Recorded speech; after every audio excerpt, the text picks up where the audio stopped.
രണ്ട് വീട്ടുകാർ ഒരുമിച്ചിരുന്ന് വിവാഹത്തെക്കുറിച്ച് സംസാരിക്കുകയാണ്. നാട്ടിലെ ഭാഷയിൽ പറഞ്ഞാൽ പെണ്ണ് കാണൽ ചടങ്ങ് നടക്കുകയാണ്. ഒത്തിരി പ്രതീക്ഷകളും മോഹങ്ങളും സ്വപ്നങ്ങളും ഒക്കെ ഉള്ളിൽ വെച്ചിട്ടാണ് ഈ ചടങ്ങ് നടത്തുന്നത്. വിവാഹിതരായിട്ടുള്ളവർക്കറിയാം, പ്രത്യേകിച്ച് പഴയ കാലങ്ങളിൽ ഈ പെണ്ണ് കാണൽ ചടങ്ങിലൂടെ കടന്നു പോയിട്ടുള്ളവർക്ക് ഏറ്റവും സുന്ദരമായി ഈ സാഹചര്യങ്ങളൊക്കെ ഒന്ന് ഓർത്തെടുക്കാൻ സാധിക്കും.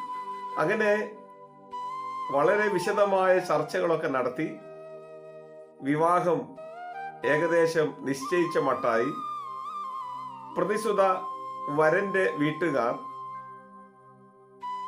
പ്രതിസുത വധുവിന്റെ വീട്ടിൽ നിന്ന് യാത്ര പറഞ്ഞ് ഇറങ്ങുകയാണ്.